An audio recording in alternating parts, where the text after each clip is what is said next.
A guerra no território ucraniano está destruindo o exército russo dia após dia, devido ao agravamento das tensões no conflito entre Rússia e Ucrânia. Um regimento inteiro, com mais de 1.000 soldados, abandonou a 20ª Divisão de Fuzileiros Motorizados da Guarda das Forças Armadas da Rússia, baseada em Volgogrado. Entre os desertores estavam 26 jovens oficiais, um major e 2 tenentes-coronéis, chamados de Sokniks, termo usado para aqueles que deixam suas unidades sem permissão. Moscou continua a registrar altas baixas na guerra. Kiev relata 724.000 mortos e feridos, e recentemente uma média diária de cerca de 1.500 baixas tornou-se padrão. A revelação de que esta divisão foi abandonada por um grande número de homens surgiu após a organização receber um documento compilado pelo comando em abril, de uma fonte não identificada. Antes de continuar com detalhes, não se esqueça de se inscrever no canal, dar like, dar seus comentários. Vamos continuar. O documento listava os nomes dos desertores, mais de 1000 dias após o início da guerra da Rússia contra a Ucrânia, conforme reportado pelo veículo de notícias independente Medusa. A lista incluía nomes, datas de nascimento, sobrenomes e outros detalhes, identificando soldados contratados, mobilizados e conscritos. Entre eles, estavam 858 soldados contratados, 150 recrutas, 2 soldados rasos, 26 oficiais, um major, 2 tenentes-coronéis, entre outros. Desde setembro de 2022, a pena máxima para a deserção das Forças Armadas, conforme o artigo 338 do Código Penal da Federação Russa, é de 15 anos de prisão. Desde fevereiro de 2022, os tribunais militares receberam 11.700 casos de deserção não autorizada de tropas. O número de casos enviados aos tribunais começou a aumentar em março do ano passado, atingindo um novo recorde em julho de 2024, com quase 1.000 casos por mês. Soldados levados a tribunais militares por deserção não autorizada têm maior probabilidade de receber penas suspensas do que aqueles condenados por outros artigos. Isso ocorre porque uma pena suspensa permite que os soldados retornem mais rapidamente à linha de frente. O quartel-general da 20ª Divisão de Fuzileiros Motorizados da Guarda, localizado na vila de Chernobivka, no aeroporto internacional de Kherson, foi alvo de bombardeios de artilharia pela Ucrânia 8 vezes até março de 2022. Mikhail, um desertor de 28 anos, relatou que quase 500 pessoas foram mortas em ataques ucranianos à divisão no verão de 2022, levando muitos soldados a desertarem. Mikhail afirmou: "Todos estavam cansados. Ninguém gostava disso. Por exemplo, estávamos em algum lugar ao norte de Alexandrovka e havia uma linha de frente ao longo dos canais. Você andava 1 quilômetro e não havia ninguém. De um lado desse quilômetro havia 2 pessoas, do outro lado havia 3 ou 4. Então não existia uma linha de frente propriamente dita. Assim, a mobilização foi declarada, em princípio." Quase 3 anos após o início da guerra com a Ucrânia, essa não é a primeira vez que tropas russas abandonam suas unidades em grande número.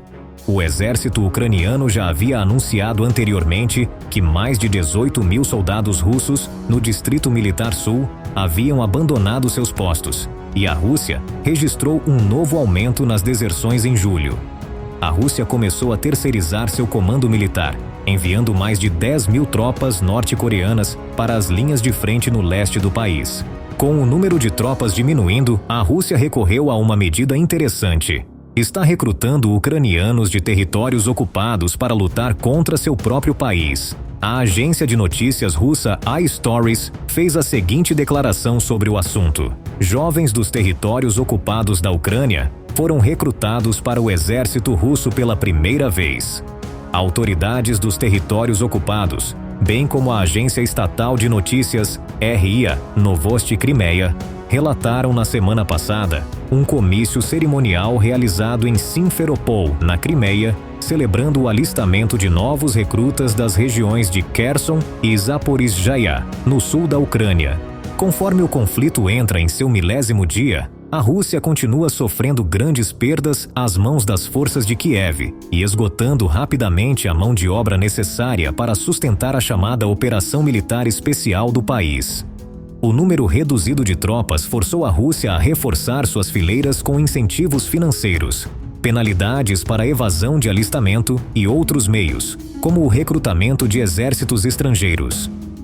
A iStories informou que jovens de Donetsk e Luhansk, assim como de Kherson e Zaporizhzhia, territórios anexados pela Rússia após a invasão em larga escala em 2022, estão sendo enviados para servir nas Forças Armadas Russas. Nick Reynolds, pesquisador de guerra terrestre no Instituto Real de Serviços Unidos, RUSI, explicou: recrutar ucranianos não é novidade. Assim como em outras ondas de recrutamento anteriores nas LPR e DPR e nas prisões, o uso dessas populações poupa, pelo menos em parte, a população russa de perdas. Isso é importante porque os segmentos da população que vivem na Rússia compõem o eleitorado e são, até certo ponto, politicamente engajados. De acordo com o Ministério de Reintegração dos Territórios Temporariamente Ocupados da Ucrânia, MRTOT, a Rússia começou essa prática vergonhosa já em 2014. Recusar atender uma convocação das autoridades de ocupação pode custar a vida de uma pessoa. Esses soldados, incluindo menores de idade com apenas 12 anos, eram considerados escravos e carne de canhão pela Rússia, afirmou o ministério, referindo-se aos ucranianos mobilizados que depois foram capturados. A questão também foi levantada em 2020 pelo então embaixador da OSCE, James S. Gilmore, que declarou que essa prática violava as obrigações da Federação Russa como parte da Convenção de Genebra. Essa prática, descrita pelo MRTOT como recrutamento sob a mira de armas, tem sido repetidamente condenada por autoridades estatais e grupos de direitos humanos. Em outubro, o Ministério das Relações Exteriores da Ucrânia afirmou que a mobilização forçada de ucranianos para o exército russo violava as normas legais internacionais de soberania e o artigo 51 da 4ª Convenção de Genebra para a proteção de civis em tempos de guerra, que proíbe a potência ocupante de obrigar pessoas protegidas a servir em suas forças armadas ou auxiliares. Após relatos recentes do recrutamento de residentes de Donetsk, o Conselho da cidade de Mariupol declarou que os ocupantes afirmam que os recrutas não participarão da guerra contra a Ucrânia. No entanto, não há garantias. Afinal, os russos repetidamente usaram jovens na linha de frente para poupar suas próprias tropas. Em dezembro de 2023, a Human Rights Watch publicou um relatório descrevendo como as autoridades russas forçavam ucranianos presos a se alistarem em suas forças armadas, classificando a prática como crime de guerra. Detentos em prisões de regiões como Donetsk eram pressionados a solicitar o serviço militar voluntário pela administração das prisões e por autoridades legais, antes de serem privados de água e alimentados apenas com comida imprópria até aceitarem voluntariar-se. Hugh Williamson, diretor para a Europa e Ásia Central da Human Rights Watch, afirmou: as autoridades russas estão abertamente e ilegalmente forçando homens em áreas ocupadas da Ucrânia a lutarem contra seu próprio país. Menos visível é a prática de pressionar civis ucranianos detidos, sem meios de se esconder ou fugir, a se unirem às forças russas. Nick Reynolds, especialista em guerra terrestre no Instituto Real de Serviços Unidos, RUSI, afirmou que os esforços de propaganda interna do Estado russo efetivamente encerraram a crise de recrutamento no país. No entanto, o reforço com tropas ucranianas, juntamente com o recrutamento de tropas da Coreia do Norte, sobrecarregará os esforços de defesa de Kiev. A participação de forças norte-coreanas na guerra agravará ainda mais os problemas de mão de obra que anteriormente impediam o treinamento adequado e a rotação de tropas, permitindo à Rússia estender suas linhas de frente e sobrecarregar as forças armadas ucranianas. Nesse cenário difícil, a Rússia, claro, está recebendo muito apoio de sua aliada, a Coreia do Norte.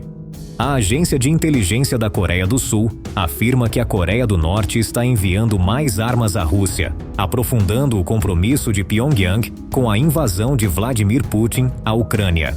As tensões estão aumentando na Península Coreana em meio aos testes de mísseis do norte, lançamento de balões com lixo, lançamento de satélites espiões e os movimentos do sul para fortalecer laços de defesa com os Estados Unidos e o Japão. Seul afirma que Pyongyang transferiu milhares de contêineres cheios de munições para reabastecer os estoques das forças russas. Alimentando ainda mais o atrito intercoreano, o norte enviou milhares de tropas para se juntar ao conflito, agora em seu 33º mês, em uma escalada perigosa e desestabilizadora, segundo o secretário de Defesa dos Estados Unidos de América, Lloyd Austin. Parlamentares do Comitê de Inteligência da Coreia do Sul, citando o Serviço Nacional de Inteligência, NIS, afirmaram que os últimos carregamentos de armas incluem obuses e lançadores de foguetes, informou a agência Yonhap. Autoridades de inteligência também disseram durante uma reunião do comitê que cerca de 11.000 tropas norte-coreanas concluíram seu treinamento de indução no nordeste da Rússia e foram implantadas na linha de frente na região de Kursk, onde forças de Moscou enfrentam uma contraofensiva ucraniana desde agosto. O NIS afirmou que as tropas norte-coreanas foram treinadas em táticas e combate contra drones, com algumas delas já atuando ao lado dos fuzileiros navais e da Brigada Aerotransportada russos. A estimativa de que 11.000 soldados norte-coreanos estão posicionados em Kursk está alinhada com o que a Ucrânia informou.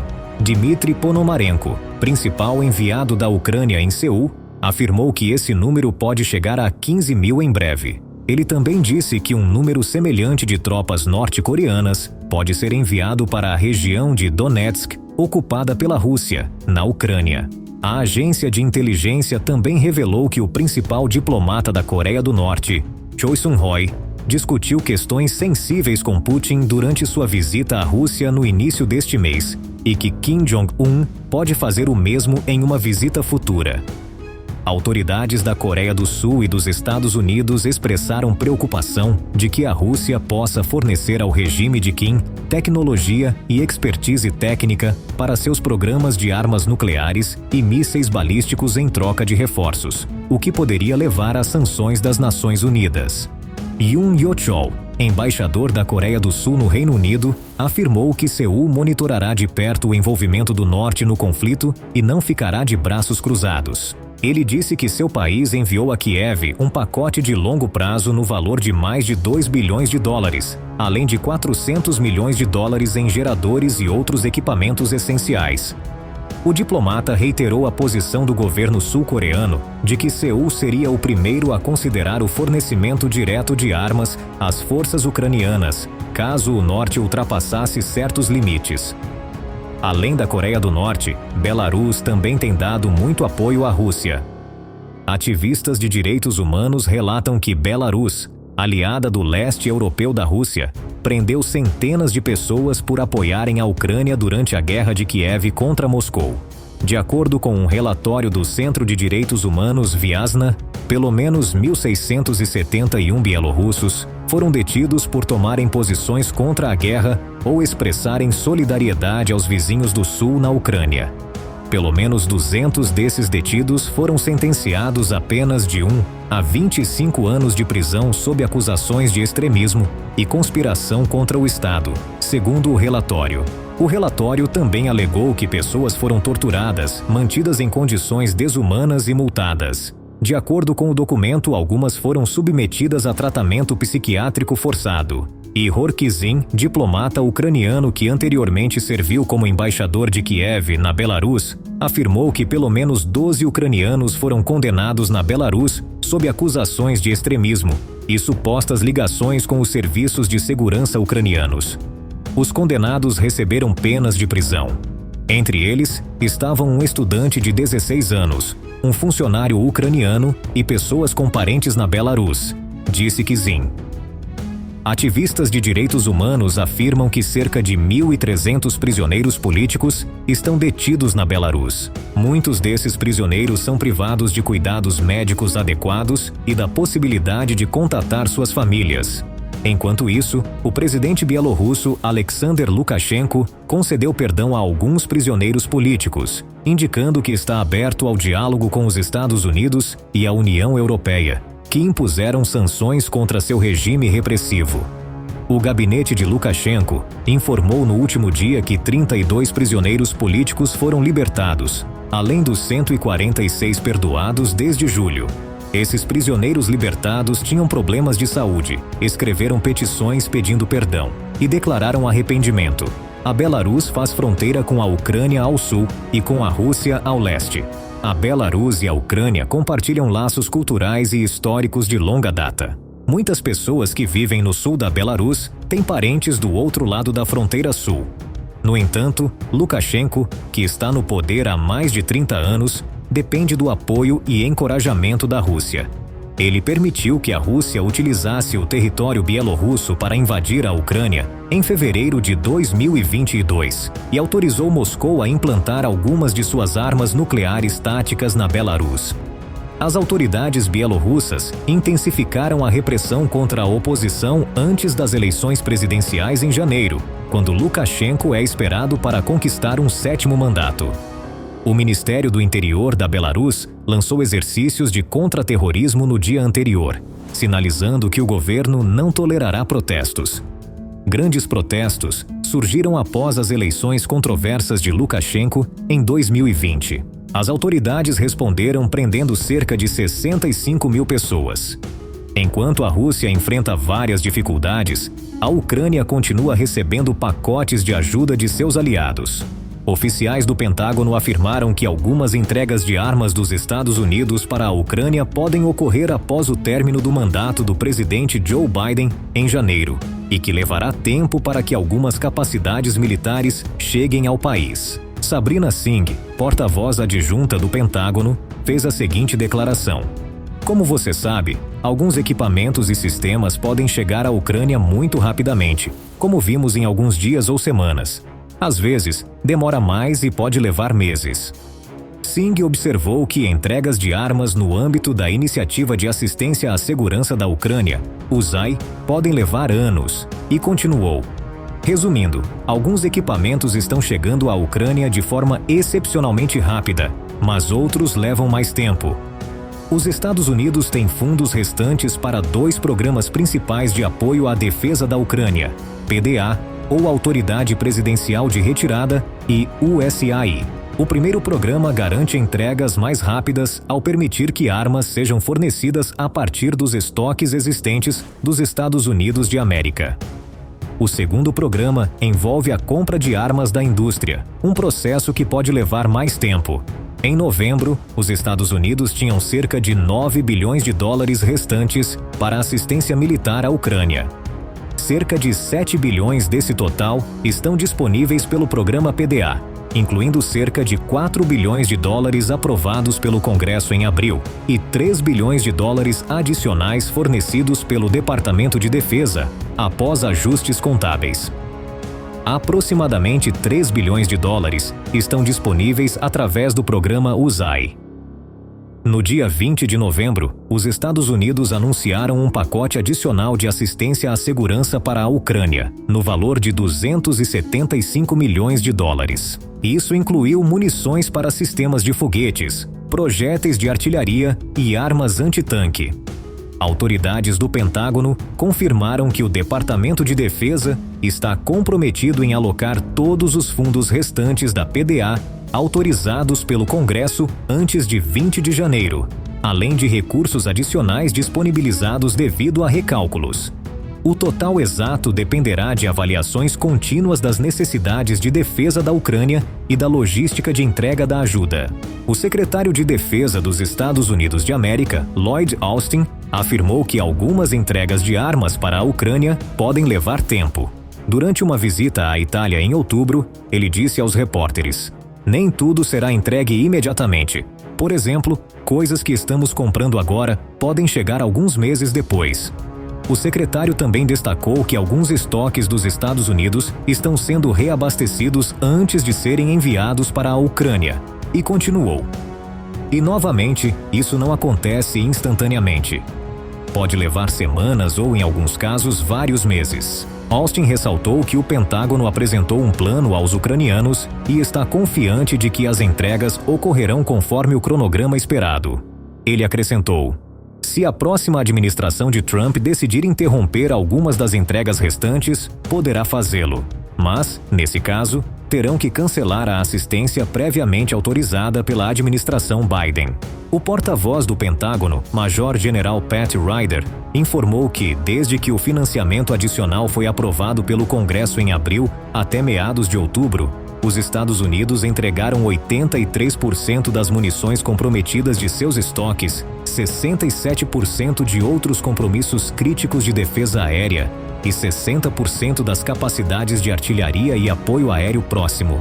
Ryder continuou: desde a aprovação do suplemento, entregamos centenas de milhares de projéteis de artilharia, milhares de veículos blindados, milhares de munições para HIMARS e armas antitanque, dezenas de sistemas de artilharia, capacidades críticas de defesa aérea, incluindo a bateria Patriot, centenas de aeronaves interceptadoras e dezenas de outros sistemas.